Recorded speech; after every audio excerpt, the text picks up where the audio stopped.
পাশে একটা নিকোটিন খাওয়ার জায়গা ছিল। ওই জায়গার ভিতরে অনেকে গিয়া বুদ্ধি বাইর করতে না পারে ওইটা খাওয়া শুরু করলে।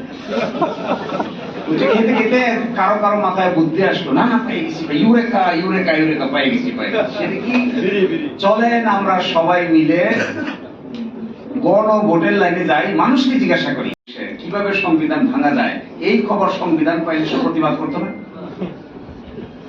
নিশ্চয়ই প্রতিবাদ করতো। এবং ওই প্রতিবাদ তিনি ওই সবার একজন গুরুত্বপূর্ণ সদস্য ছিলেন সালাউদ্দিন ভাই, তার ব্যাপারেও প্রতিবাদ করতে যে আমাকে ভাঙার পরিকল্পনা করতেছেন কোন সংবিধানের আলোকে।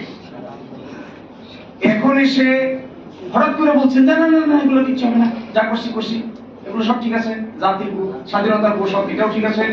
তারপরে এই যে বঙ্গবন্ধু শেখ মুজিবুর রহমানের ছবি টাঙাইতে হবে, এটাও ঠিক আছে, এগুলো সবই সংবিধানে আছে। কিন্তু আমরা আপাতত এটাকে আর মানতে পারছি না, তাহলে কোনটা মানতে পারছি? এখন এসে যে কথা বলছেন এগুলো এত সিলি, আমার কাছে খুব মনে হয় রাজনৈতিক দলের নেতাদের কথাবার্তার যখন উল্টাপাল্টা হয় তখন ওই জাতির ভাগ্যে খারাপ ছাড়া ভালো কিছু অপেক্ষা করে।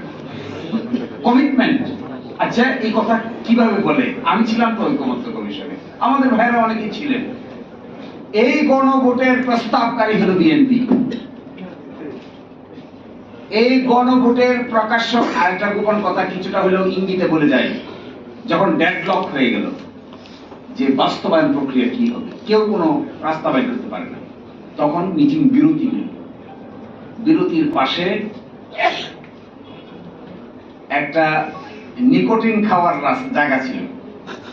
ওই জায়গার ভিতরে অনেকে গিয়া বুদ্ধি বাইর করতে না পারে ওইটা খাওয়া শুরু করলে।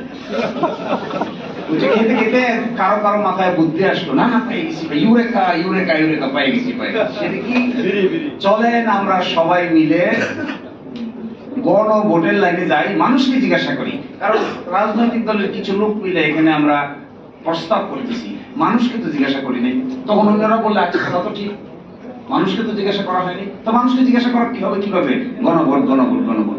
যে কথা বললেন সে ভিতরে সকলেই একমত হয়ে গেল, গণভোট গণভোট গণভোট। প্রস্তাবকারী লোক মানুষ, প্রস্তাবকারী দল এখন বলছেন গণভোটের আদেশ মানতে তারা বাধ্য নয়। হায় রে কপাল! তখন এই প্রশ্ন আসছিল যে এই প্রস্তাবকারী দল যখন